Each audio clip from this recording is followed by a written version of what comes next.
Hey, my name is Lo. I'm a composer with more than 20 years of experience. I've scored and mixed over 150 films and television episodes. Today, we're going to have a look at the new AirPods Pro. How do they sound? Where do they live for you in the world of a producer and mixer? And what's new about them? Let's start with what's in the box. AirPods Pros. What's up with all these crazy graphs I see showing up online? Are these the worst headphones Apple ever made? You know what? Let's have a listen to these and then we're gonna talk about the graphs. Let's open them up. We got a little bigger intake fans. Apple says that is for better bass response. Could be, makes sense. We're gonna listen to that in a minute. Other than that, the tips stick actually out a little more than before. They added foam at the total top of this for a better seal. And to be honest,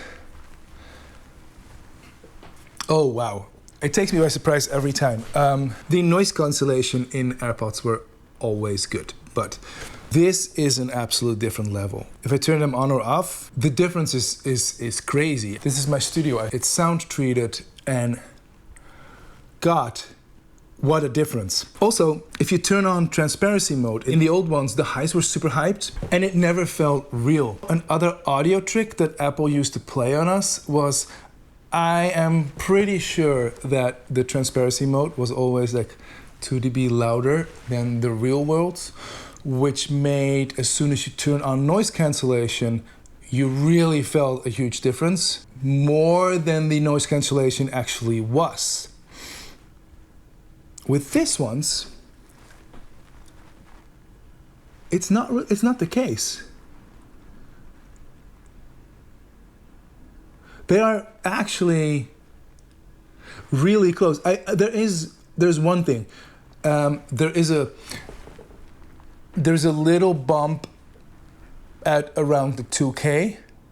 I think that makes sense. The transparency mode is like carved out for you to hear voices very clean, and that's what they do. So they're great for actually having conversation one-to-one with other people. Noise cancellation. In their promo material, Apple says that it is the best noise cancellation around or in the world. Well, that's not really a metric, so we don't believe that. But they are extremely good. So noise cancellation, extremely good. Transparency mode, better than anything I've heard, by a mile. Music, that's why we got these things.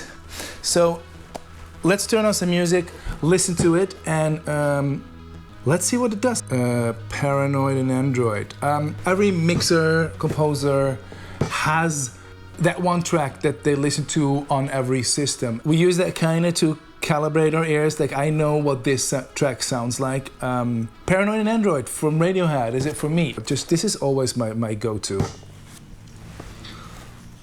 It sounds really good. Oh, okay, this is interesting right away. If you go down in volume, the EQ will hype the bass and the treble, so it becomes a smiley face. This makes the track sound more hyped and more alive at lower volumes. You really feel that kick still going, but as soon as you start turning it up, the EQ goes slowly the other way around, because if you're too loud, that kick is going to be super overwhelming, and those high ends are going to make your ear bleed. You do not want that. So the louder you go, it slowly turns into a frowny face. If you combine this together with the noise cancellation, I found myself listening to music at lower volumes because the noise cancellation is so good, and on low volume, things still sound really hyped. They did a really good job on that. There are some other tricks in the EQing that is going on in these headphones, but more about that in a minute. First of all, because AirPods are so small, purely because of physics, if you would ask me 5 years ago if AirPods would ever sound this good, I would tell you no. But you don't have the full range that you got on these big speakers or my headphones, but it's logical, it's big speakers, you have a whole room to build up that bass. You can't physically do that in this small thing. But they did an incredible job getting really close to it. And there clearly is some wizardry going on. The problem with these devices normally, and actually most consumer rate headphones, as soon as they start pumping up the bass, things get muddy and woolly, and this is not the case at all for these guys. The bass sounds bassy, but punchy and transparent. And that is an amazing achievement. So how do they sound? For your normal listening environments, really good. Okay, now let's talk about all these crazy measurements I see online, especially from a bunch of tech YouTubers that think they can do their own measurements and are clearly basing the idea of how the AirPods sound off of the measurements they just read. Let's start on how our brains perceive sound. It's not as linear as you would think. It totally depends on if you're tired or not. What have you just been listening to? Have you just been listening to something really dull music? The music you will put on now will sound a lot brighter. Do you really believe that the speakers you're listening to sound great? They probably will sound great. That's the reason why this compressor sounds better than this one. No, they don't.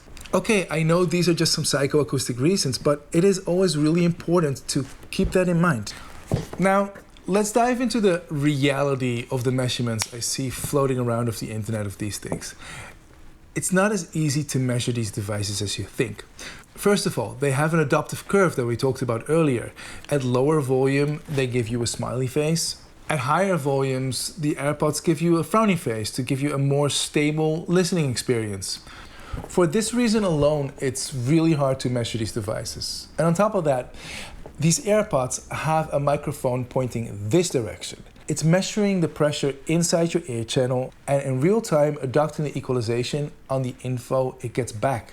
This means that it will have a different equalizing curve for every person. We all have a different ear channel, and it also keeps adapting the curves in real time depending on the pressure in your ears. So the sound coming out of this earbud will be vastly different for you than for me. This is all to get an optimal sound out of these super small earbuds. And that is the reason why they're almost impossible to measure at home. The sound coming out is a lot flatter than the measurement curve you see if you just put it in a little tube with a microphone on the other end. These guys just don't work that way. All in all, I personally think they sound amazing. They're tight in the lows, the high sounds very balanced. Are they good enough to mix on them? No, I wouldn't do that. But I do use them all the time in my workflow. I use them as a final listen back before sending it out to the client. This is a very good reference of what the client is gonna hear on average. So good that I'm gonna send these out to my clients. Actually, there is already one on the way to one of my clients. He's not gonna watch this channel anyways. So why would I do that? I see my clients listening back to the music I wrote on horrendous systems. Most of the time it's laptops. God, there is a bunch of crap out there. They're listening to awful speakers, and then I get notes like, there is not enough bass in the music. Well, there is bass, but there's no bass in your speakers. If I send them this and I listen to it before sending it out, they listen to the music on this. They'll be very happy to get this, by the way. So it's a nice gift for everybody. And if I send it out, I have the name of the movie printed on there. It looks sleek. And now we have a reference to talk about. We are both listening to the same earbuds on both sides. Technically, they hear the same as I do. They still don't hear any bass. There's something else going on. A simple thing like that can often save you multiple revision rounds. That is worth the $250. Also, you can do proper ear tests on these things. I am very curious what the abilities of my ears are. I'm in my 40s, I've played in bands all my life. If you're interested in that, let me know in the comments and I'll make a video about that. So, noise cancellation, extremely good. Transparency mode, better than anything I've heard, by a mile. If you're interested in seeing how many tracks you can run on an M4 MacBook Air, check out this clip over here, and I'll catch you next time.